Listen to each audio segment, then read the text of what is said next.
আমাদের চ্যানেল বিজ্ঞান প্লাসে তোমাদের স্বাগত। ক্লাস 10-এর আলো চ্যাপ্টারের আজকে আমাদের 10 নাম্বার ক্লাস। আজকের ক্লাসে তোমাদের বইয়ে সবথেকে বড় যে প্রমাণ আছে সেই প্রমাণটা আজকের ক্লাসে আমরা শিখব। তো নিশ্চয়ই বুঝে গেছো আমরা কোন প্রমাণটার কথা বলছি। প্রিজমের ক্ষেত্রে প্রতিসরণের জন্য কৌণিক চ্যুতির রাশিমালা, এইটা আমরা আজকের ক্লাসে শিখে নেব। এবার তার সাথে সাথে আরও কিছু শিখব কি না, এই কৌণিক চ্যুতির রাশিমালা কখন সবথেকে কম হয়, অর্থাৎ ন্যূনতম চ্যুতিকোণের শর্ত কী, আর এই রিলেটেড বেশ কিছু ভালো ভালো অঙ্ক সলভ করব। তাহলে চলো খাতা পেন নিয়ে বসে যাও আর লিখতে শুরু করে দাও। দেখো প্রথমেই প্রিজম কেমন দেখতে সেটাতে আসা যাক। তা প্রিজম দেখতে হচ্ছে ঠিক এরকম টাইপের, এরকম স্ট্রাকচার আমরা এর আগে কোথাও এঁকেছি। দেখবে আমরা যখন ছবি আঁকি তখন যখন ঘর আঁকি, ঘরের যে চালটা হয়, ঘরের চালটা ঠিক এরকম দেখতে। তুমি এগুলোকে যোগ করে দাও, বাড়িয়ে দাও এরকমভাবে, তাহলে এটা কী হয়ে গেল, একটা ঘর হয়ে গেল। তাহলে আমার পুরো ঘর লাগবে না, ঘরের যে চালটা ওপরের সেই চালটা দেখতে কার মতো, প্রিজমের মতো, বা সেই চালটার মতো দেখতে কি প্রিজম। পার্থক্য কি, চাল অ্যাসবেস্টর বা খড়ের তৈরি হয়, আর এখানে প্রিজমটা তৈরি হবে কিসের, কাঁচের। তাহলে কাঁচ দ্বারা নির্মিত এমন একটা স্ট্রাকচার, যে স্ট্রাকচারটা দেখতে কীরকম, ঘরের চালের মতো। ঘরের যে চালটা থাকে ওই চালের মতো দেখতে স্ট্রাকচারকে আমরা বলবো প্রিজম। এবার এখানে নাম দিয়ে দাও। ধরো আমি নাম দিয়ে দিচ্ছি A B C D E, আর এইটার নাম দিয়ে দিলাম এফ। তাহলে এই A B C D E F হচ্ছে কি না একটা প্রিজম। এবার তোমাকে পরীক্ষায় কোশ্চেন কী কী দেয়, তোমাকে কোশ্চেন দেবে যে প্রিজমের কতগুলি তল আছে। ভালো করে ছবিটার দিকে দেখাও, প্রিজমের কতগুলি তল আছে। দেখো এদিকে একটা তল, এদিকে একটা তল দুটো, নিচে একটা তল তিনটে, এ সাইডে একটা তল চারটে, ওই সাইডে একটা তল পাঁচটা। তাহলে প্রিজমের মোট তল কতগুলো আছে, পাঁচটা। তাহলে একটা প্রিজমের মোট তলের সংখ্যা কতগুলো, পাঁচটা। কি কি দেখো, এবিসি একটা তল, ই এফ ডি একটা তল, এ সি ডি ই একটা তল, এ বি এফ ই একটা তল, বি সি ডি এফ একটা তল। তাহলে মোট তল সংখ্যা কতগুলো হলো, মোট তল সংখ্যা হচ্ছে পাঁচটা। তাহলে প্রিজমের মোট তলের সংখ্যা কতগুলো, পাঁচটা। যার মধ্যে ভালো করে দেখো, যার মধ্যে আয়তকার তিনটে, খেয়াল করো, এ সি ডি ই কেমন দেখতে, আয়তকার। এ বি এফ ই কেমন দেখতে, আয়তকার। বি সি ডি এফ কেমন দেখতে, আয়তকার। তার মানে আয়তকার তল কতগুলো, পাঁচটা। তাহলে পড়ে রইল কটা তল, দুটো তল। সেই দুটো তল কেমন দেখতে, ত্রিভুজের মতো। ভালো করে দেখো, A B C E F D কেমন দেখতে, ত্রিভুজের মতো। তাহলে মোট তল কতগুলো আছে প্রিজমের, পাঁচটা, যার মধ্যে আয়তকার দেখতে কতগুলো, তিনটে, ত্রিভুজাকার কতগুলো, দুটো। চলো এটা বোঝা গেছে। এরপর আমরা দেখব প্রতিসারক তল কাকে বলে। প্রতিসারক তল কাকে বলে, দেখো প্রিজমের আয়তকার তলের সংখ্যা কতগুলো, তিনটে, যার মধ্যে একটা আয়তকার তল হচ্ছে এইটা, এই যে নিচেরটা, যার ওপর প্রিজমটা কি হচ্ছে না দাঁড়িয়ে আছে, যার ওপর প্রিজমটা কি হয়েছে, দাঁড়িয়ে আছে। সেই জন্য নিচের যে আয়তকার তল অর্থাৎ বি সি এফ ডি, এই তলটাকে বলা হয় প্রিজমের ভূমি। কি বলা হয়, প্রিজমের ভূমি। তার মানে আয়তকার তলের মধ্যে একটা তল কি হয়ে গেল, ভূমি হয়ে গেল। বাকি যে দুটো আয়তকার তল পড়ে রয়েছে, বাকি যে দুটো পড়ে রয়েছে অর্থাৎ এ সি ডি ই, আর একটা হচ্ছে এ বি এফ ই, এই দুটো তল, এই দুটো আয়তকার তলকে বলা হচ্ছে প্রতিসারক তল। কেন, কারণ প্রিজমের ওই দুটো তলেই আলোর প্রতিসরণটা ঘটে, সেই জন্য ওই দুটো তলকে বলা হচ্ছে প্রতিসারক তল। তাহলে প্রিজমের তিনটে আয়তকার তল, যার মধ্যে একটা আয়তকার তল ভূমি, বাকি দুটো আয়তকার তলকে বলা হচ্ছে কি তল, প্রতিসারক তল। তাহলে প্রতিসারক তল কোনগুলো লিখে নাও একটু, A C D E, A C D E এটা একটা প্রতিসারক তল, আর একটা A B F E, A B F E এটা একটা প্রতিসারক তল। চলো কোনো অসুবিধা। এরপর নেক্সট যেটা জানবো সেটা হচ্ছে প্রান্তরেখা। দুটো প্রতিসারক তল যে রেখা বরাবর একে অপরকে ছেদ করছে সেই রেখাটাকে আমরা বলবো প্রান্তরেখা। তাহলে দুটো প্রতিসারক তল কি কি, একটা হচ্ছে এটা, একটা হচ্ছে এটা, তারা একে অপরকে ছেদ করেছে কোন রেখায়, ভালো করে খেয়াল করো, কোন রেখায়, এই রেখাটাতে। দেখো এই যে ওপরের রেখাটা, এখানে এই তলটা আর ওই তলটা এরকমভাবে দুটো তল কি করেছে, ছেদ করেছে। দুটো প্রতিসারক তল ছেদ করেছে কোথায়, এই রেখাটাতে, একদম এই রেখাটাতে। তাহলে এইটাকে বলা হচ্ছে প্রান্তরেখা। তাহলে প্রিজমের প্রান্তরেখা কাকে বলে, দুটো প্রতিসারক তল যে রেখায় মিলিত হয় সেই রেখাটাকে বলছে প্রিজমের প্রান্তরেখা। বোঝা গেছে। তারপর প্রতিসারক কোণ কাকে বলছে, দুটো প্রতিসারক তল একে অপরের সঙ্গে যে কোণ উৎপন্ন করে সেটাকে বলা হচ্ছে প্রতিসারক কোণ। তাহলে কোনটা প্রতিসারক কোণ, দুটো প্রতিসারক তল এটা আর এটা, তারা একে অপরের সঙ্গে দেখো কোন কত ডিগ্রি কোণ উৎপন্ন করেছে, দেখো এই কোণটা উৎপন্ন করেছে। তুমি বলতে পারো এই যে সামনের এই কোণটা, অথবা এই কোণটাকেও তুমি বলতে পারো। তাহলে এই কোণটাকে বলা হচ্ছে প্রতিসারক কোণ। তাহলে প্রতিসারক কোণ কোনটা? বিএসি,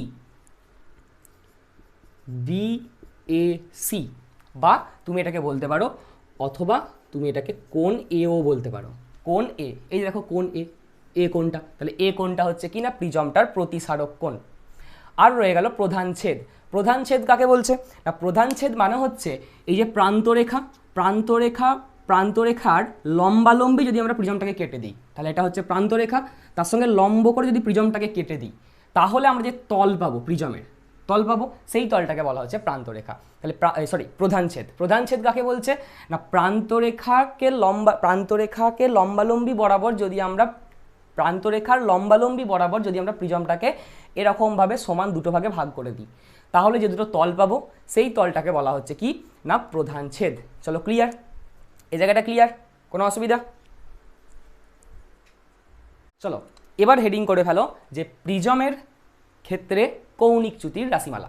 তাহলে প্রিজমের ক্ষেত্রে এবার আমরা কৌণিক চ্যুতির রাশিমালা নির্ণয় করব। অনেকের ভয় লাগে, তা আমি তোমাকে তিনটে কথা বলবো, সেই তিনটে কথা কিন্তু তোমাকে মনে রাখতে হবে, ঠিক আছে? তা প্রথমেই আগে তিনটে কথা লিখে দিই। কি লিখবো? এই কথাটা তুমি মনে রাখবে। প্রথম কথা মনে রাখবে ওপরের ত্রিভুজ। এখন বুঝে লাভ নেই, তুমি শুধু মনে রাখো ওপরের ত্রিভুজ। 2 নাম্বার মনে রাখবে নিচের ত্রিভুজ। আর 3 নাম্বার মনে রাখবে চতুর্ভুজ।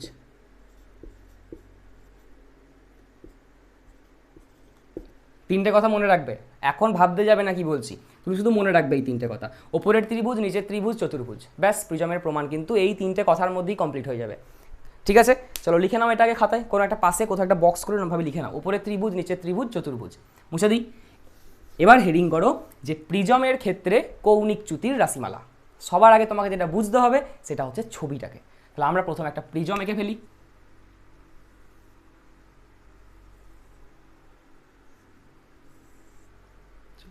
একটা প্রিজম এঁকে ফেললাম, নাম দিয়ে দিই প্রিজমটার।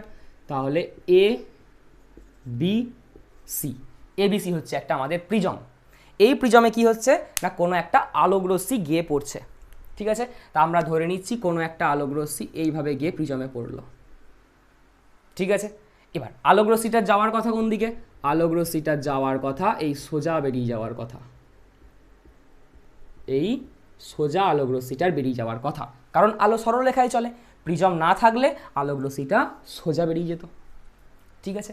কিন্তু যেহেতু প্রিজম আছে তার জন্য কি হবে না বাইরে আছে বায়ু, বাইরে কি আছে? বাইরে আছে বায়ু। প্রিজমটা কি দ্বারা তৈরি? প্রিজমটা কাঁচ দ্বারা তৈরি। আবার প্রিজমের পরেও কি আছে?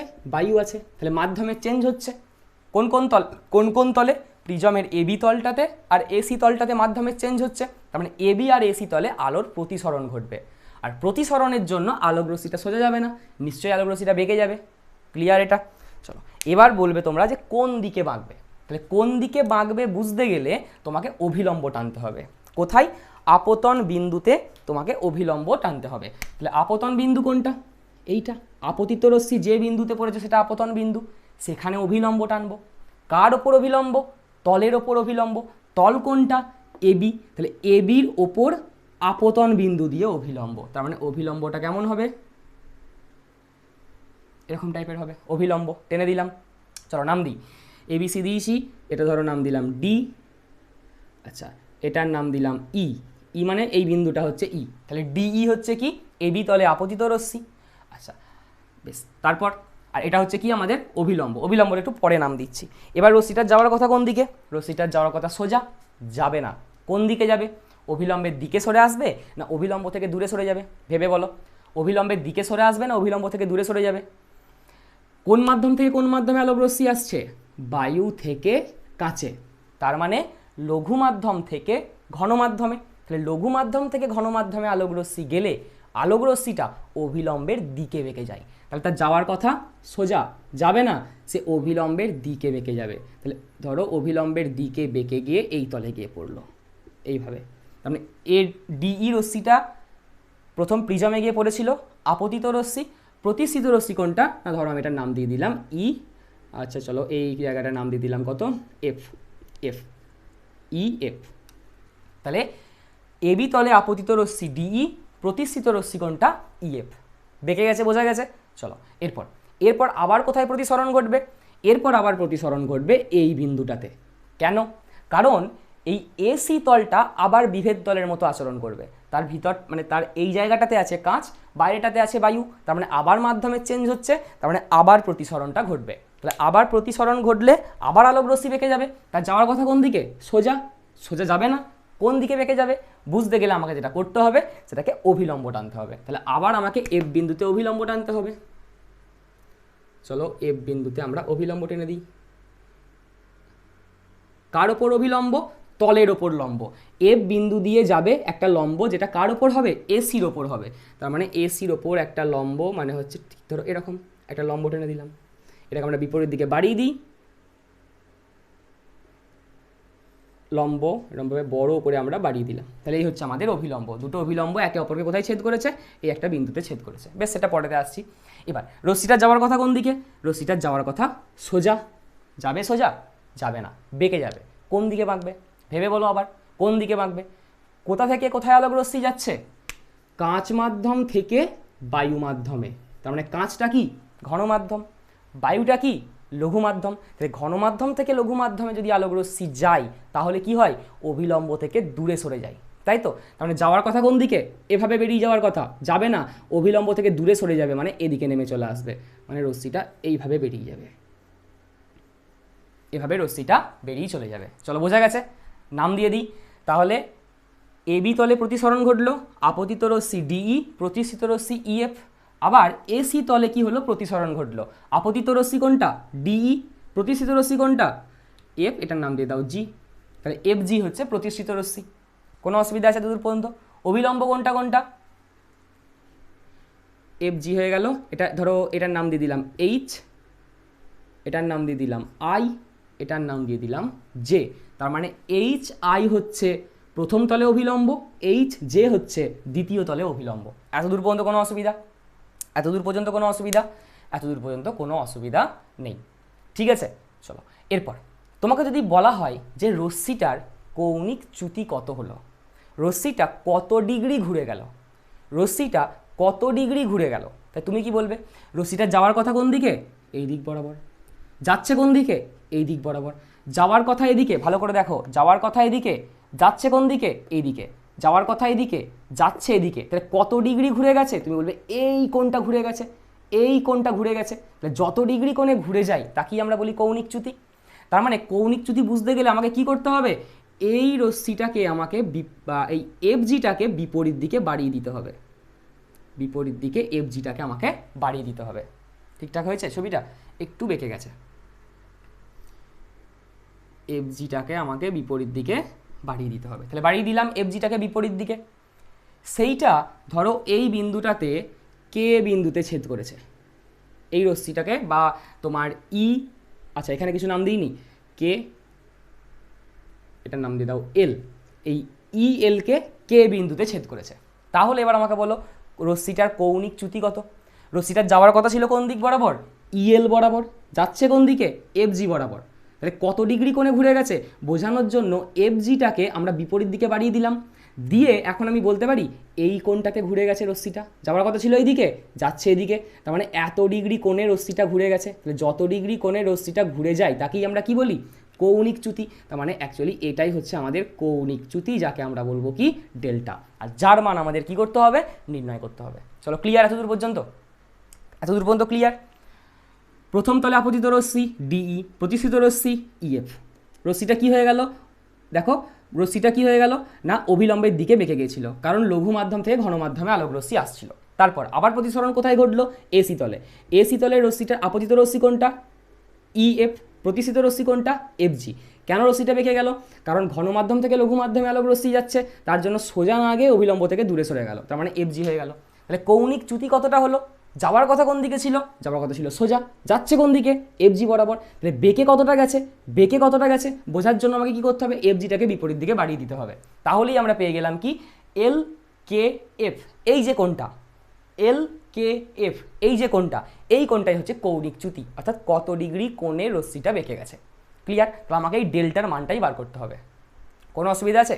কোনো অসুবিধা নেই। চলো এবার তাহলে আমরা একটুখানি লিখে নিই কী কী ধরে নিয়েছি আমরা।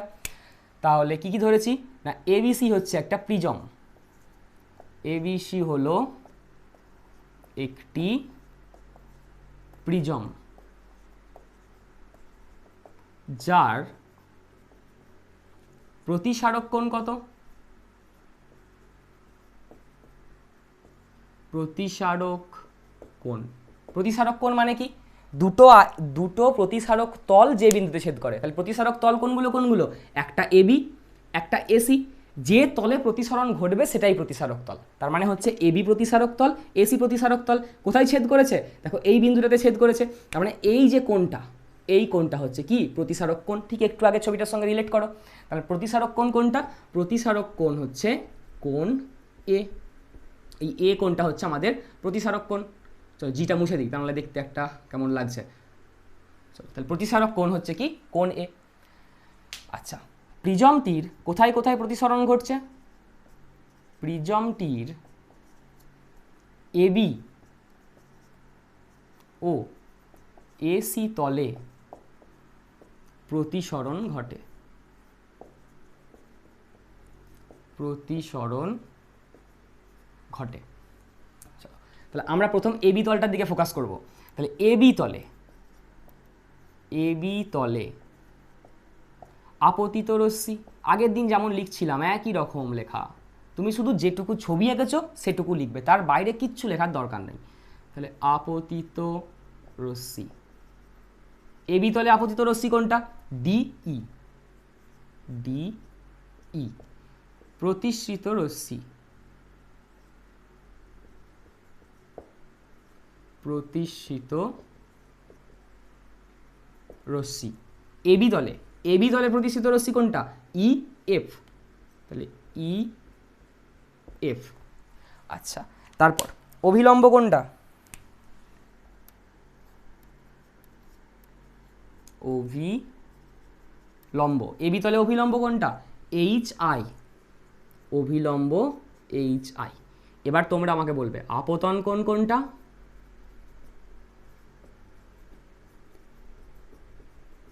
আর প্রতিসরণ কোণ কোনটা? এবি তলে কিন্তু, ঠিক আছে? প্রতিসরণ কোণ কোনটা? আপতন কোণ কোনটা? এবি তলে আপতিত রশ্মি ডিই, অভিলম্ব এইচ আই। আপতিত রশ্মি ডিই, অভিলম্ব এইচ আই। আপতিত রশ্মি অভিলম্বের সঙ্গে যে কোণ করে তাকে আমরা বলি আপতন কোণ। তার মানে এই কোণটা হচ্ছে কি? আপতন কোণ, যাকে ধরো আমরা লিখলাম I1 দিয়ে। তার মানে আপতন কোণ কোনটা? I1টা। প্রতিসরণ কোণ কোনটা? প্রতিসৃত রশ্মি অভিলম্বের সঙ্গে যে কোণ করে, তাহলে প্রতিসৃত রশ্মি কোনটা? ইএফটা। অভিলম্ব কোনটা? এইচ আইটা। তার মানে ইএফটা, এই ইএফ রশ্মিটা অভিলম্ব এইচ আই এর সঙ্গে যে কোণ করছে, তার মানে এই কোণটা হচ্ছে আমাদের প্রতিসরণ কোণ, যার নাম দিয়ে দিলাম R1। তাহলে প্রতিসরণ কোণ কত? R1। এবি তলের গল্প শেষ। এবার চলে আসবো এসি তলে। তাহলে এসি তলে আপতিত রশ্মি,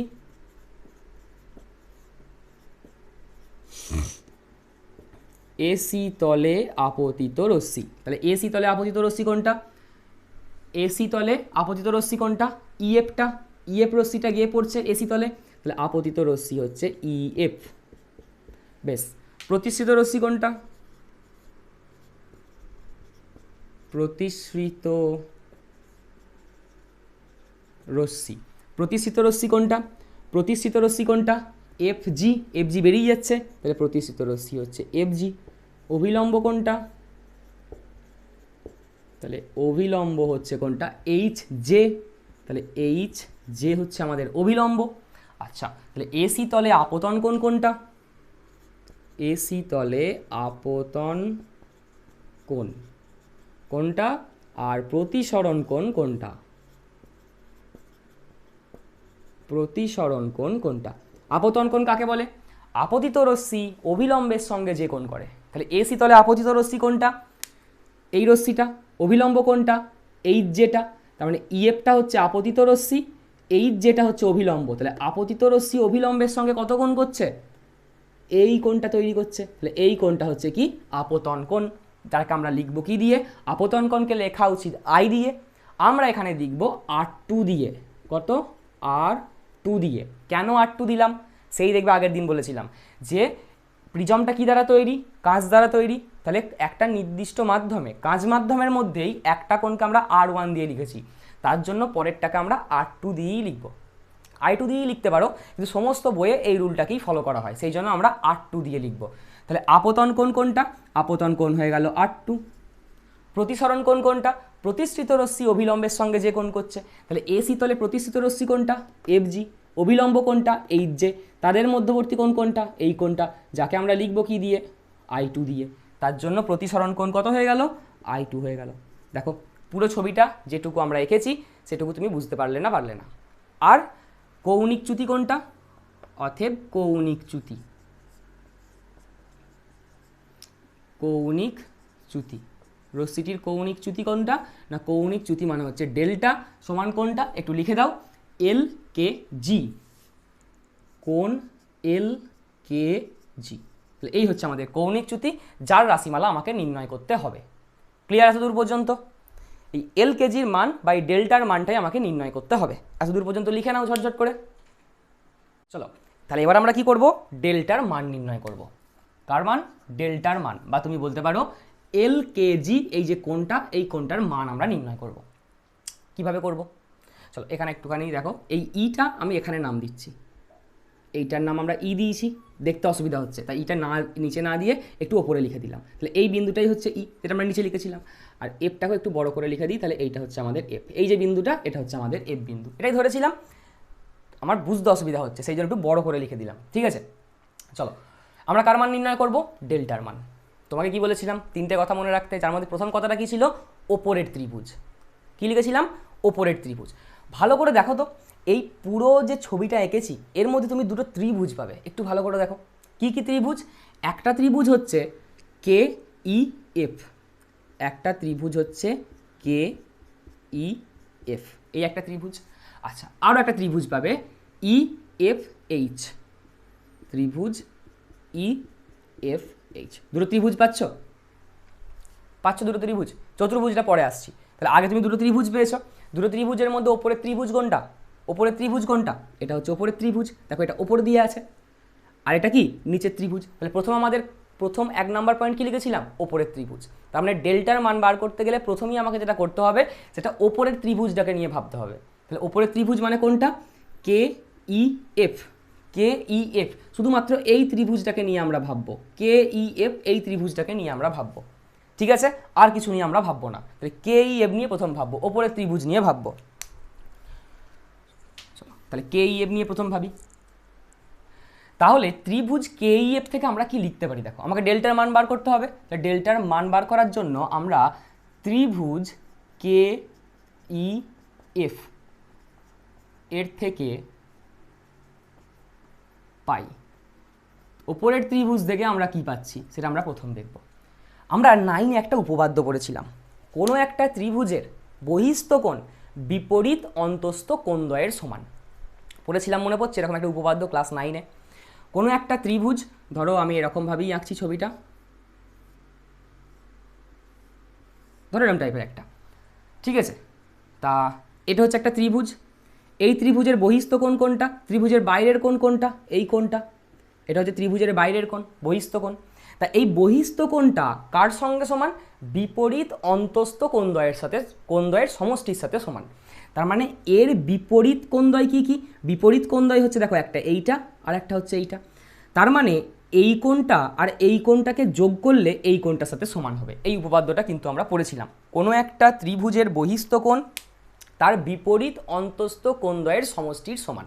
তোমরা ছবিটা এরকম পড়োনি, তোমরা ছবিটা এরকম পড়েছিলে, দেখবে উপপাদ্য এরকম টাইপের পড়েছিলে। দিয়ে কি বলেছিলে? এইটা হচ্ছিল আমাদের বহিস্থ কোণ, এটা হচ্ছে আমাদের বহিস্থ কোণ, আর বিপরীত অন্তস্থ কোণদ্বয় কোনটা? বহিস্থ কোণের বিপরীত কোণ কোনটা কোনটা? একটা এইটা, একটা এইটা। তার মানে এই কোণটা সমান এই কোণটা প্লাস এই কোণটা, এই কোণটা সমান এই কোণটা প্লাস এই কোণটা। এই উপপাদ্যটা আমরা পড়েছি। এই উপপাদ্যটা কি আমরা অ্যাপ্লাই করব কোথায়? ত্রিভুজ KEF এর ক্ষেত্রে। ঠিক আছে, চলো তাহলে ত্রিভুজ KEF এর ক্ষেত্রে ত্রিভুজ কে ই এফ এর ক্ষেত্রে বহিস্থ কোণ কোনটা? বহিস্থ কোণ কোনটা? ভালো করে দেখো বহিস্থ কোণ কোনটা? ত্রিভুজ কে ই এফ এর ক্ষেত্রে বহিস্থ কোণ কোনটা? এল কে এফটা। হ্যাঁ ইয়েস, হ্যাঁ একদম। তার মানে এল কে এফটা হচ্ছে বহিস্থ কোণ। তার মানে কোণ এল কে এফ সমান বিপরীত অন্তস্থ কোণ কোনটা কোনটা? বিপরীত অন্তস্থ কোণ হচ্ছে একটা তো হচ্ছে এই কোণটা, ভালো করে আমার মার্কটার দিকে তাকাও, একটা হচ্ছে এই কোণটা আর একটা হচ্ছে এই কোণটা, যেটা মার্ক করেছি তার দিকে ভালো করে খেয়াল করো। এটা বহিস্থ কোণ, এর বিপরীত অন্তস্থ কোণদ্বয় কোনটা কোনটা? কে ই এফ ত্রিভুজটার ক্ষেত্রে একটা হচ্ছে এই কোণটা আর একটা হচ্ছে এই কোণটা, এইটুকু কোণটা। ক্লিয়ার? তাহলে আমরা লিখতে পারি কি কি? এল কে এফ বহিস্থ কোণ সমান বিপরীত অন্তস্থ কোণদ্বয়ের যোগফলের সমান। তাহলে বিপরীত অন্তস্থ কোণদ্বয় কি কি? একটা হচ্ছে কে ই এফ প্লাস কোণ কে এফ ই। ভালো করে ছবির দিকে তাকাও, দুটো বিপরীত অন্তস্থ কোণ কি কি? কে E F K F E, দুটো অন্তস্থ কোণ। বহিস্থ কোণ কোনটা? এল কে জি, এটা হচ্ছে আমাদের বহিস্থ কোণ। ঠিক আছে, তাহলে বহিস্থ কোণটা বিপরীত অন্তস্থ কোণদ্বয়ের যোগফলের সমান। দেখো বিপরীত অন্তস্থ কোণদ্বয়কে আমরা যোগ করেছি, যেটা কার সঙ্গে সমান? বহিস্থ কোণটার সাথে সমান। কিভাবে পেলাম এটাকে? তোমরা একটু লিখে দেবে যে আমরা জানি বহিস্থ কোণ বিপরীত অন্তস্থ কোণদ্বয়ের সমষ্টির সমান। অত বড় আমি আর লিখব না। বহিস্থ কোণ বিপরীত অন্তস্থ কোণদ্বয়ের সমষ্টির সমান। ক্লিয়ার এত দূর পর্যন্ত? এবার এল কে এফটা কি? এল কে এফটাই তো আমাদের কৌণিক চ্যুতি ডেল্টা। এল কে এফটাই তো ডেল্টা, যার মান আমরা নির্ণয় করতে চাইছিলাম। এল কে এফ এটাই ডেল্টা। তাহলে ডেল্টা সমান কি লিখছি এবার? ভালো করে তাকাও, ভালো করে তাকাও। কে ই এফ, কে ই এফ মানে কত? ভালো করে দেখো, কে ই এফ এই ছোট্ট পাড়া কোণটা, এই যে ছোট্ট কোণটা, এই ছোট্ট কোণটা কার সঙ্গে সমান? ছোট্ট কোণটা কার সঙ্গে সমান? I1 মাইনাস R1 এর সাথে সমান। I1 মাইনাস R1 এর সাথে সমান। ভালো করে দেখো I1 মাইনাস R1 এর সাথে সমান হচ্ছে কিনা। দেখো প্রথম তলে আপতিত রশ্মি কোনটা? আপতন কোণ কোনটা? I1। প্রতিসরণ কোণ কোনটা? R1। রশ্মিটা যাওয়ার কথা কোন দিকে ছিল? সোজা। প্রতিসরণের জন্য রশ্মিটা কি হয়ে গেছে? একটু বেঁকে গেছে। তার মানে অ্যাকচুয়ালি এই কোণটাই কি? এই কোণটাই হচ্ছে প্রথম তলে কৌণিক চ্যুতি। প্রথম তলে কৌণিক চ্যুতি বা প্রথম তলের ক্ষেত্রে চ্যুতিকোণ। তাহলে চ্যুতিকোণ সমান কি জানি আমরা? আপতন কোণ মাইনাস প্রতিসরণ কোণ অথবা প্রতিসরণ কোণ মাইনাস আপতন কোণ। ডেল্টার আমরা দুটো ফর্মুলা পেয়েছিলাম, একটা হচ্ছে I মাইনাস আর অথবা ডেল্টার ফর্মুলা পেয়েছিলাম R মাইনাস আই। কোনটা অ্যাপ্লাই করব সেটা নির্ভর করছে কোনটা বড় সেটা। তাহলে ভালো করে দেখো, এই যে কৌণিক চ্যুতি বা তুমি বলতে পারো কে ই এফ, এই কোণটা পেতে গেলে আমাকে কি করতে হবে? I1 আর R1 এর মধ্যে কি করতে হবে? বিয়োগ করতে হবে। কোনটা বড়? ছবির দিকে ভালো করে দেখাও, I1 এর মানটা বড়, R1 এর মানটা ছোট। তার মানে I1 থেকে R1কে বাদ দিতে হবে। ঠিক আছে, তাহলে কোণ কে ই এফ সমান আমরা কি লিখতে পারি? কোণ I1 মাইনাস R1 লেখা যাবে প্লাস। এবার বিপরীত দিকে তাকাও, বিপরীত দিকে তাকাও। কে এফ ই এই কোণটা, এই কোণটা মানে কোন কোণটা? এই কোণটা কোন কোণটা? এটাও হচ্ছে দেখো কৌণিক চ্যুতি। বা তুমি বলতে পারো যে এই কোণটা পেতে গেলেও তোমাকে কি করতে হবে? R2 আর I2কে বিয়োগ করতে হবে। কোনটা থেকে বিয়োগ করবে? যেটা বড় সেখান থেকে ছোটটাকে বিয়োগ করবে। ভালো করে দেখাও, R2 আর I2-র মধ্যে বড় কোনটা? বড় হচ্ছে I2টা। ছোট কোনটা? ছোট হচ্ছে R2টা। তার মানে বড় থেকে ছোটটাকে বিয়োগ করে দেবো। তার মানে I2 মাইনাস R2। তাহলে I2 মাইনাস R2। একবার ভালো করে দেখো জায়গাটাকে, পুরো জায়গাটাকে একবার ভালো করে দেখো। আমরা জানি কৌণিক চ্যুতি সমান আপতন কোণ মাইনাস প্রতিসরণ কোণ বা প্রতিসরণ কোণ মাইনাস আপতন কোণ। মানে I থেকে R কে বিয়োগ করতে হতে পারে অথবা R থেকে I কে বিয়োগ করতে হতে R থেকে I কে বিয়োগ করতে হতে পারে। এবার প্রথম তলে কৌণিক চ্যুতি যখন বার করব তখন কি করব? আপতন কোণ আর প্রতিসরণ কোণকে বিয়োগ করব, অর্থাৎ I1 মাইনাস R1 করব। কেন? কারণ I1 এর মানটা বড়, R1 এর মানটা ছোট, যেটা আমি দেখেই বুঝতে পারছি। আবার এই তলে যখন কৌণিক চ্যুতি অর্থাৎ কে এফ ইতে যখন বার করব তখন কি করব? বড় থেকে ছোটটাকে বিয়োগ করব। বড় কোনটা? I2টা, ছোট কোনটা? R2টা। তার মানে I2 মাইনাস R2। মনে থাকবে এটা? চলো তাহলে I2 মাইনাস R2। এবার এটাকে একটুখানি ক্যালকুলেশন করো। তাহলে ডেল্টা সমান কত আসছে? ডেল্টা সমান আসছে I1, চলো এই I2টাকে প্রথমে লিখলাম, plus I2 minus R1 minus R2, বা ডেল্টা সমান পাচ্ছি I1 plus I2 minus common নিয়ে নিলে R1 plus R2। R1 plus R2, এটা হয়ে গেল আমাদের 1 নাম্বার সমীকরণ। এটাই হচ্ছে কিন্তু কৌণিক চ্যুতির রাশিমালা কোনো একটা প্রিজমের ক্ষেত্রে। কোনো একটা প্রিজমের ক্ষেত্রে এই I1 plus I2 minus R1 plus R2 এটাই হচ্ছে কৌণিক চ্যুতির রাশিমালা। এটা কিন্তু আমরা পেয়ে গেছি, কিন্তু এখানে আরও একটা ঘটনা হয় কি না, এই R1 প্লাস R2টা, এই R1 প্লাস R2টা প্রিজমের ক্ষেত্রে এই যে R1 প্লাস R2টা না, এইটা প্রিজমটার প্রতিসারক কোণ A এর সাথে সমান হয়। প্রতিসারক কোণ কোনটা? এইটা, এই A কোণটার সাথে সমান হয়। এইটা এবার আমাকে দেখাতে হবে। তাহলে এটা যদি আমরা দেখিয়ে দিতে পারি তাহলে R1 প্লাস R2-র জায়গায় আমরা A বসিয়ে দেবো, তাহলেই আমাদের কাজ শেষ হয়ে যাবে। এটাই হচ্ছে কৌণিক চ্যুতির রাশিমালা। কিন্তু প্রিজমের ক্ষেত্রে R1 প্লাস R2টা প্রিজমটার প্রতিসারক কোণের সাথে সমান হয়। আমাকে এরপর আবার এটাও প্রমাণ করতে হবে, দিয়ে ফাইনালি আমি R1 আর R2-র জায়গায় আমি A বসিয়ে দেবো, তাহলেই আমরা কিন্তু কৌণিক চ্যুতির রাশিমালা পেয়ে যাব। ঠিক আছে, চলো তাহলে এবার আমাদের কি কৌণিক চ্যুতির রাশিমালা আমরা নির্ণয় করে ফেলেছি। এবার আমরা যেটাকে দেখব সেটা আমরা এবার চেষ্টা করব এই R1 প্লাস R2টা প্রতিসারক কোণ A এর সাথে সমান, এইটাকে প্রমাণ করার চেষ্টা করব। তাহলে প্রথম স্টেপ আমাদের কি হয়ে গেল, ওপরের ত্রিভুজ নিয়ে কাজ হয়ে গেল। এবার দেখব কি নিচের ত্রিভুজটাকে। নিচের ত্রিভুজ মানে কোন ত্রিভুজটা নিশ্চয়ই বুঝতে পারছো, EFH। তাহলে এবার দেখব ত্রিভুজ EFH কে। ত্রিভুজ EFH এর ক্ষেত্রে কোনো একটা ত্রিভুজে তিনটে কোণের সমষ্টির মান কত হয়? কোনো একটা ত্রিভুজের তিনটে কোণের সমষ্টির মান কত হয়? 180 ডিগ্রি। তার মানে EFH এই ত্রিভুজটা তিনটে কোণ কি কি? একটা কোণ R1, একটা কোণ R2, আর একটা কোণ হচ্ছে EHF। তাহলে কোণ EHF, তিনটে কোণকে যোগ করলাম, মানটা কত হবে? 180 ডিগ্রির সাথে সমান হবে। হবে বা এখান থেকে আমরা দেখো লিখতে পারি R1 প্লাস R2 সমান 180 ডিগ্রি মাইনাস, এটাকে ওদিকে পাঠিয়ে দাও, EHF, কোণ EHF, এটাকে নাম দিয়ে দাও 2 নাম্বার সমীকরণ। হয়ে গেল প্রথম কাজ। প্রথম কাজ ছিল ওপরের ত্রিভুজ নিয়ে কাজ, করে ফেলেছি। তারপরে কাজ ছিল নিচের ত্রিভুজ নিয়ে কাজ, করে ফেলেছি। তাহলে ওপরের ত্রিভুজ নিচের ত্রিভুজের কাজ শেষ। এবার হচ্ছে একটা চতুর্ভুজ ধরতে হবে। এবার একটা চতুর্ভুজকে ধরতে হবে। কোন চতুর্ভুজটাকে ধরবো? AEHF, AEHF, যেটাকে দেখতে অনেকটা এরকম টাইপের। ভালো করে দেখো, ছবিটার সাথে মেলাও, এরকম টাইপের দেখতে AEHF। তাহলে এটা হচ্ছে A, এটা হচ্ছে E, এটা হচ্ছে H, এটা হচ্ছে F। এটা একটা চতুর্ভুজ। এই চতুর্ভুজটাকে নিয়ে এবার আমাদের কাজ করতে হবে। তাহলে এবার কি করব? চতুর্ভুজ AEHF এর ক্ষেত্রে কোনো একটা চতুর্ভুজের চারটে কোণের সমষ্টি কত হয়? চারটে কোণের সমষ্টি কত হয়? 360 ডিগ্রি। তাহলে এর ক্ষেত্রেও চারটে কোণের সমষ্টি কত হবে? 360 ডিগ্রি। তাহলে চারটে কোণ কি কি? একটা কোণ হচ্ছে কোণ A, তাহলে একটা কোণ লিখলাম কোণ A। আচ্ছা, আর একটা কোণ কোনটা? আর একটা কোণ হচ্ছে দেখো এই কোণটা, অর্থাৎ এই পুরো কোণটা, এই পুরো কোণটা AEHF, এই ত্রিভুজের এইটা হচ্ছে দ্বিতীয় পুরো কোণটা। এই কোণটার মান কত একটু ভেবে বলো তো। এটা কি টেনেছিলে? লম্ব বা অভিলম্ব। যদি এটা লম্ব হয় তাহলে এই কোণটার মান কত হয়ে যাবে? 90 ডিগ্রি হয়ে যাবে, অবশ্যই 90 ডিগ্রি হবে। তার মানে AEH এই কোণটার মান কত? 90 ডিগ্রি। তার জন্য আমি একবারে বসিয়ে দিলাম কত? 90 ডিগ্রি।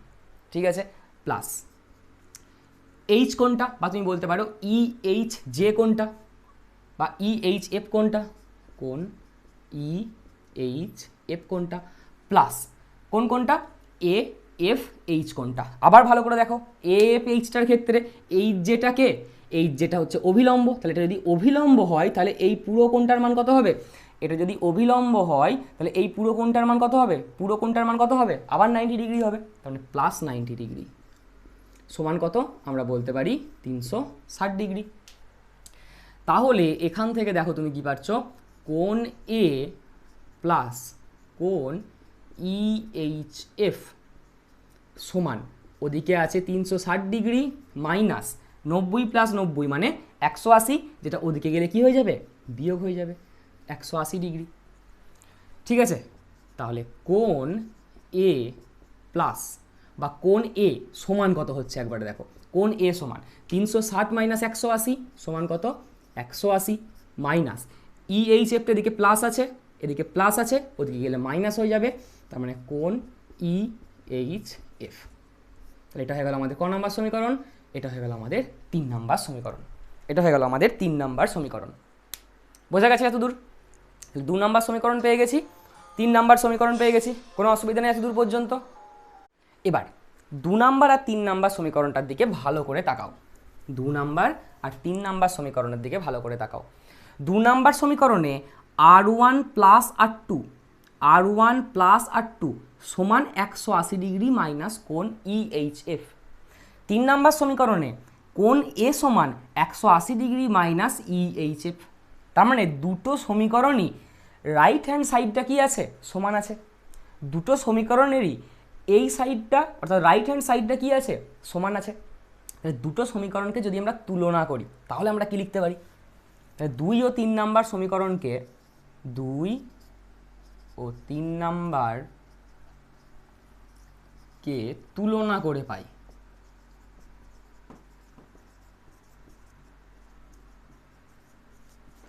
তুলনা করে পাই। তুলনা করে কি পাচ্ছি? দুটো সমীকরণেরই এই যে রাইট হ্যান্ড সাইডটা, এই যে রাইট হ্যান্ড সাইডটা দেখো একই আছে।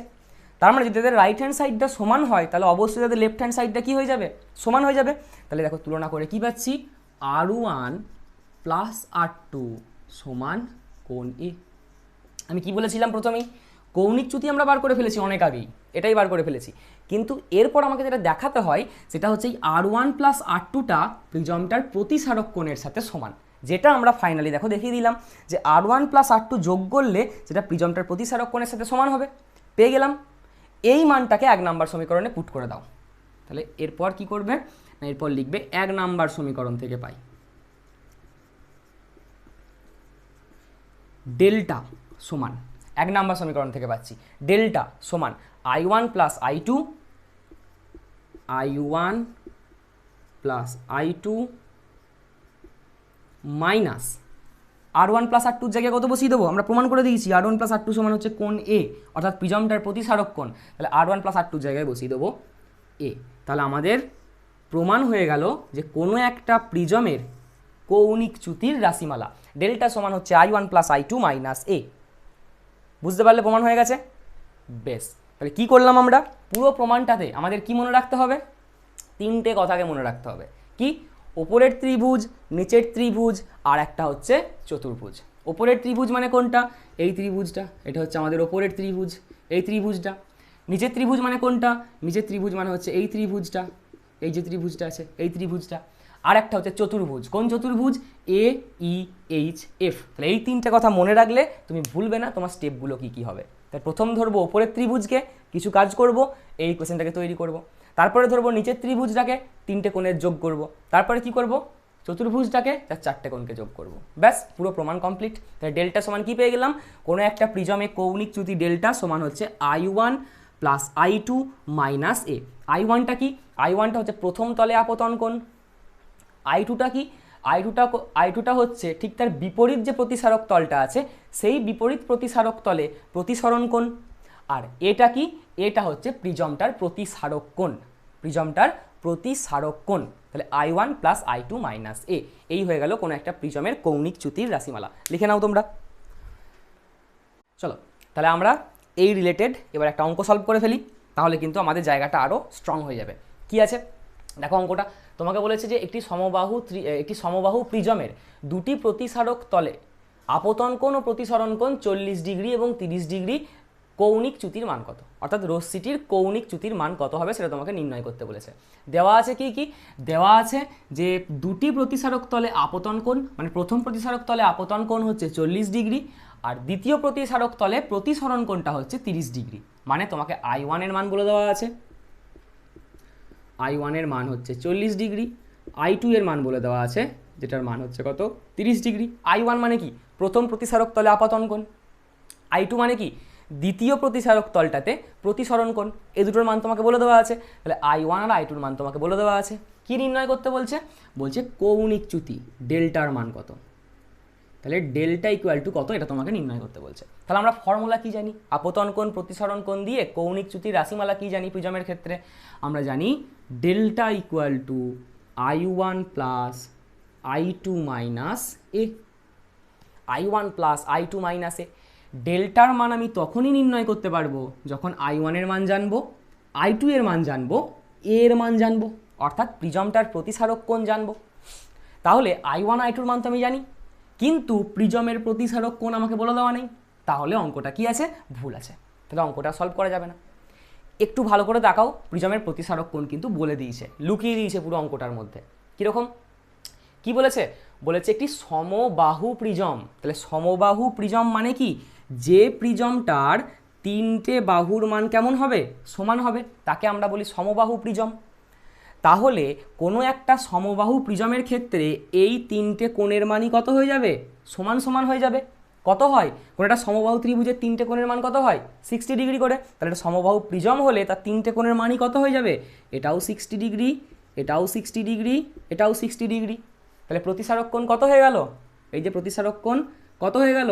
প্রতিসারক কোণের মান হয়ে গেল 60 ডিগ্রি। তাহলে আমাকে সরাসরি বলে দেওয়া নেই যে প্রতিসারক কোণ 60 ডিগ্রি, আমাকে এখানে পুরো ডেটাটাকে লুকিয়ে দিয়েছে। কোথায়?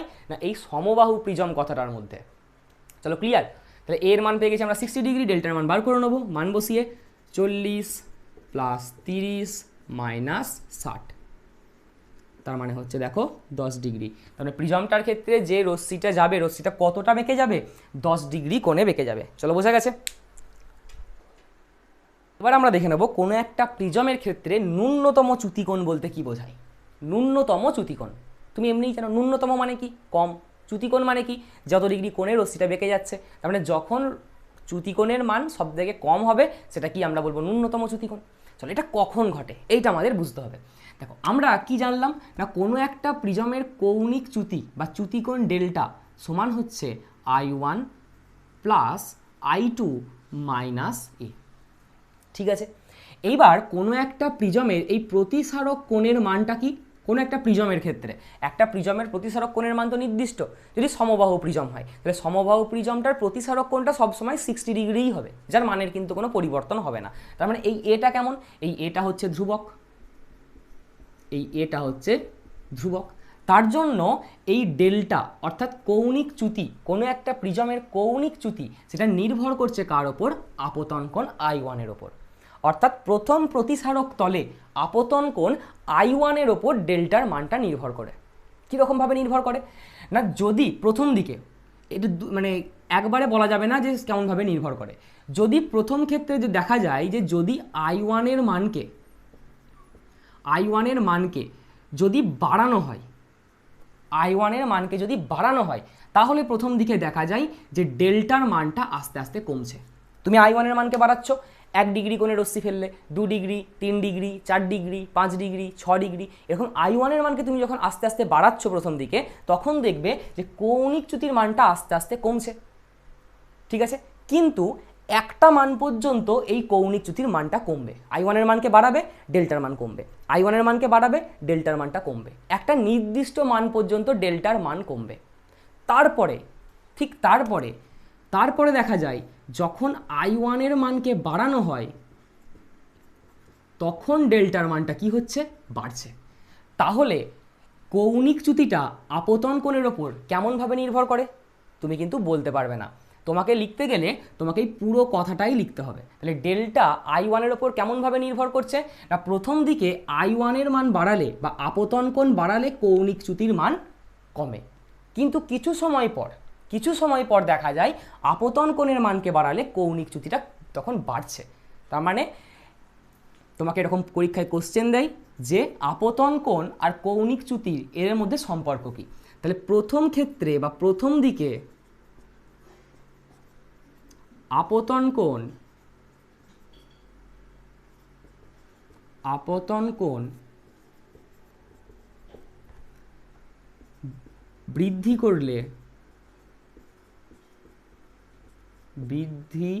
করলে কৌণিক চ্যুতি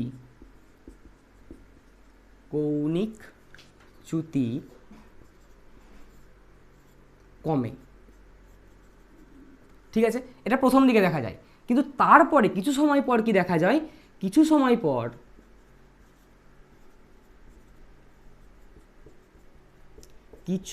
পর আপতন কোণ বাড়ালে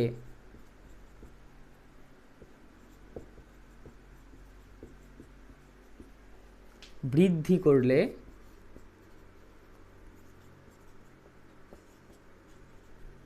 কৌণিক চ্যুতি বাড়ে।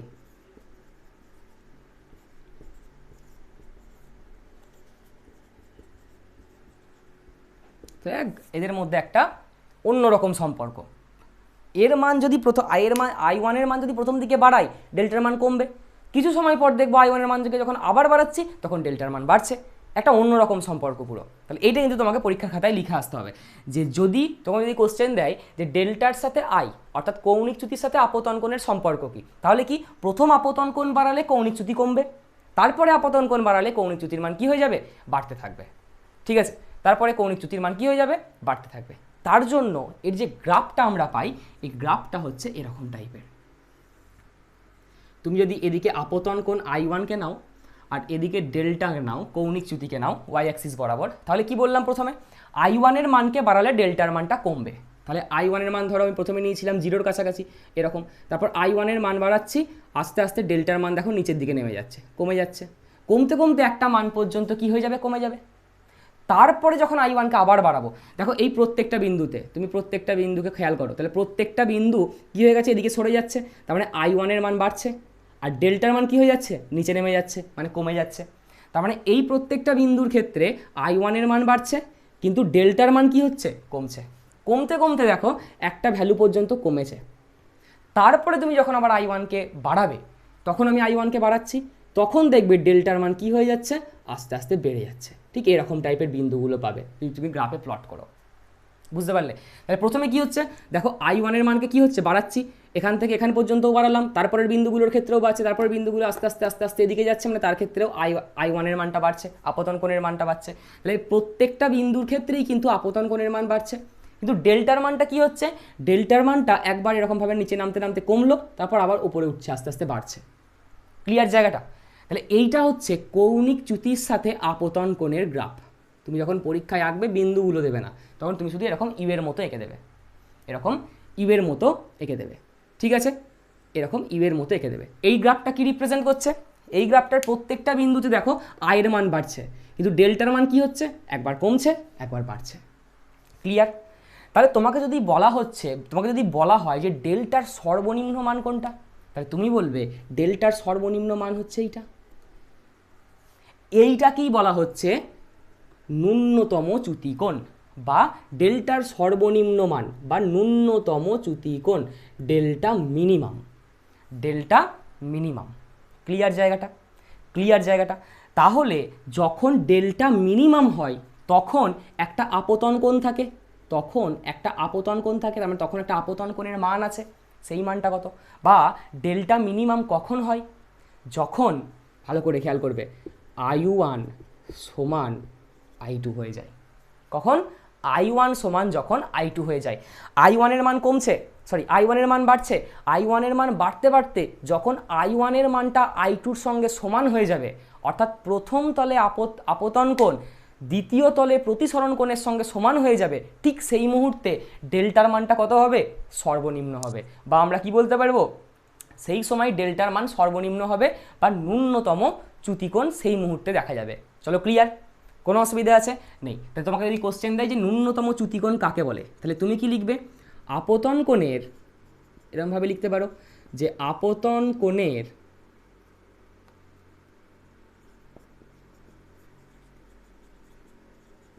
একটি নির্দিষ্ট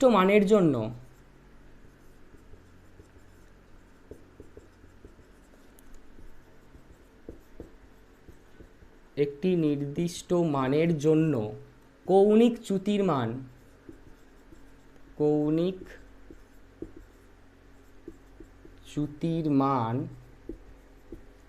সব থেকে কম হয়,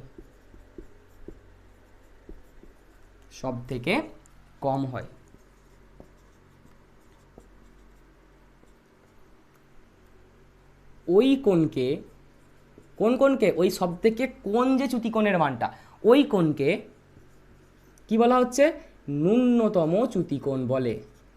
ন্যূনতম চ্যুতিকোণ বলে।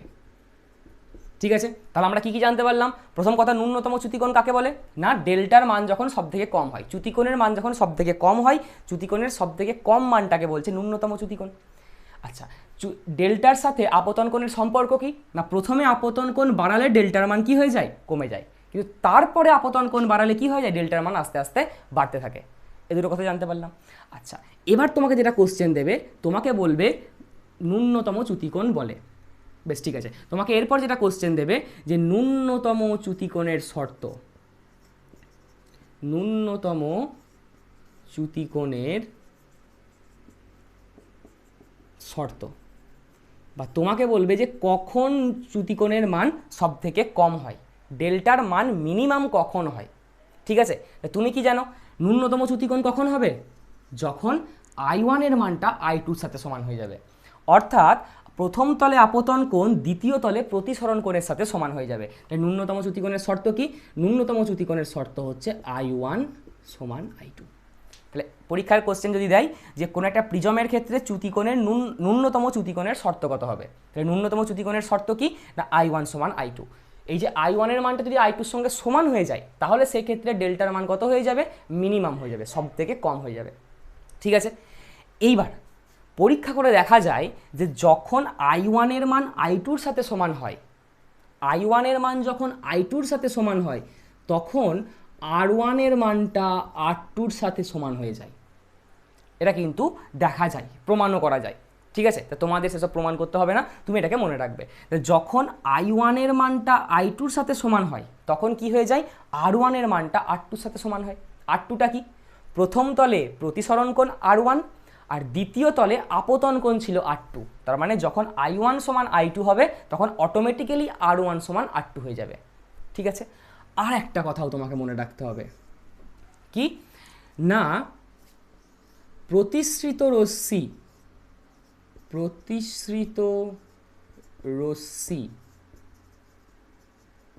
প্রিজমের ভূমির সমান্তরাল হবে। কখন হবে? যখন I1 সমান I2 হবে, বা তুমি বলতে পারো যখন ন্যূনতম চ্যুতিকোণ হবে। I1 সমান I2 হলেই চ্যুতিকোণের মান ন্যূনতম হবে। তাহলে সেক্ষেত্রে আর কি হবে? সেক্ষেত্রে R1 সমান R2 হয়ে যাবে, এবং প্রতিসৃত রশ্মি প্রিজমের ভূমির সমান্তরাল হবে। চলো ক্লিয়ার কথাটা। ন্যূনতম চ্যুতিকোণের শর্ত লিখতে দিলে শুধুমাত্র আমরা এইটুকু লিখব, আর বাকিটা আমরা মনে রাখবো যে যদি এইটা হয় তাহলে R1 সমান R2 হয়, আর প্রতিসৃত রশ্মিটা প্রিজমের ভূমির সমান্তরাল হয়। মানে কেমন? দেখবে আমরা যখন ছবিটা এঁকেছিলাম, এরকম টাইপের একটা প্রিজমের ছবি এঁকেছিলাম, তা এই তলে গিয়ে পড়লো, পড়ার পর রশ্মিটা কীরমভাবে যেতে পারে? এদিকেও যেতে পারে, এরমভাবেও যেতে পারে, এরমভাবেও যেতে পারে, দিয়ে এদিকে বাইরে বেরোতে পারে, বা এদিকে বাইরে বেরোতে পারে, এদিকে বাইরে বেরোতে পারে, যে কোনোভাবে বাইরে বেরোতে পারে। তা যদি ন্যূনতম চ্যুতিকোণ হয়, ডেল্টার মান মিনিমাম হয়, তাহলে এই যে প্রতিসৃত রশ্মি, মানে প্রিজমের ভিতরে যে প্রতিসৃত রশ্মিটা আছে না, যেটা প্রিজমের ভূমি কোনটা? এটা প্রিজমের ভূমি, সেই ভূমির সমান্তরালে নির্গত হবে। মানে এই বাকিগুলো হবে না, ভূমির সমান্তরাল যাবে। ক্লিয়ার জায়গাটা? তাই ন্যূনতম চ্যুতিকোণের ক্ষেত্রে কি কি হয়? I1 সমান I2, R1 সমান R2, আর প্রতিসৃত রশ্মি প্রিজমের ভূমির সমান্তরাল। অর্থাৎ এই যে প্রতিসৃত রশ্মিটা, প্রিজমের মধ্যে যে প্রতিসৃত রশ্মিটা, এটা সবসময় কার সমান্তরাল হবে? প্রিজমটার ভূমির সমান্তরাল হবে। চলো ক্লিয়ার আছে দূর পর্যন্ত? কোনো অসুবিধা নেই। এবার ন্যূনতম চ্যুতিকোণের ক্ষেত্রে তাহলে ডেল্টার মান কত হয়ে যাবে? ভালো করে দেখো, ডেল্টার মান কত হয়ে যাবে? ডেল্টার মানটা কত হয়ে যাবে? ডেল্টা মিনিমাম হয়ে যাবে, কারণ তখন ন্যূনতম চ্যুতিকোণ। ডেল্টার মান, আচ্ছা ডেল্টার ফর্মুলা কি জানি আমরা, একটু লিখে নিই। ডেল্টা সমান হচ্ছে I1 প্লাস I2 মাইনাস এ। আমি বললাম ন্যূনতম চ্যুতিকোণের ক্ষেত্রে ডেল্টার মানটা কত হয়ে যাবে? সব থেকে কম, সেই জন্য আমি এটাকে ডেল্টা মিন দিয়ে লিখলাম। সমান কখন হবে এটা? যখন I1 সমান I2 হবে, কারণ I2-র জায়গায় তুমি I1 বসাতে পারো, তার মানে I1 প্লাস I1 মাইনাস এ। তাহলে ডেল্টা মিনিমাম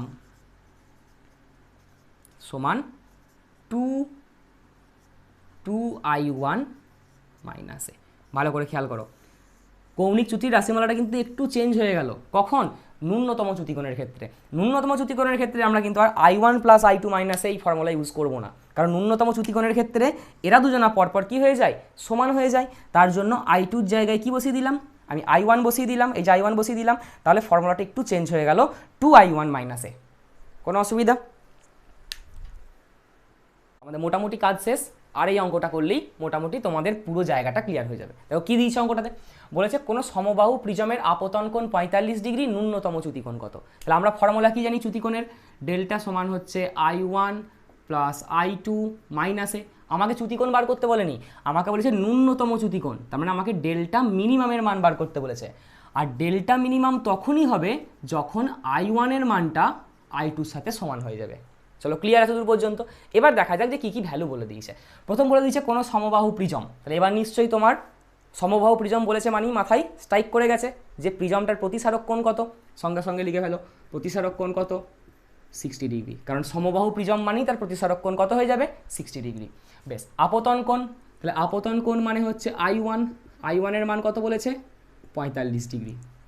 আচ্ছা I2 এর মান কত, আমাকে কি জানি আমি, ন্যূনতম চ্যুতিকোণের ক্ষেত্রে I1 এর মানটা কার সঙ্গে সমান হয়, I2 এর সাথে সমান হয়, তাহলে অবশ্যই I2 এর মান কত, I2 এর মানও হয়ে যাবে 45 ডিগ্রি।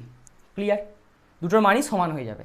তাহলে ডেল্টা মিনিমামের মান কত হবে, ডেল্টা মিনিমাম সমান কি I1 প্লাস I2 জায়গায় কত বসাবো, I1ই বসাবো মাইনাস এ, কারণ প্রতিসরণ কোণটা দ্বিতীয় তলে প্রতিসরণ কোণটা অবশ্যই আপতন কোণ I1 এর সমান হয়ে গেছে, তার জন্য আমি I1 I2 জায়গায় I1ই বসালাম। তাহলে দেখো ডেল্টা মিনিমামের মান কত পাচ্ছ, I1 এর জায়গায় বসাও 45 প্লাস এখানেও I1 মানে হচ্ছে 45 মাইনাস 60, তাহলে 90 মাইনাস 60 মানে হচ্ছে কত, 30 ডিগ্রি। মানে ওই প্রিজমটার ন্যূনতম চ্যুতিকোণের মান কত হবে, চ্যুতিকোণের মান নয়, ন্যূনতম চ্যুতিকোণ, তাহলে ন্যূনতম চ্যুতিকোণের মান কত হয়ে যাবে, 30 ডিগ্রি। চলো কোনো অসুবিধা, আশা করি কোনো অসুবিধা নেই। যদি কোনো অসুবিধা থাকে তাহলে অবশ্যই কমেন্ট করে জানাবে। ক্লিয়ার, তাহলে চলো দেখা হবে আবার পরবর্তী ক্লাসে। সুস্থ থাকো, ভালো থাকো।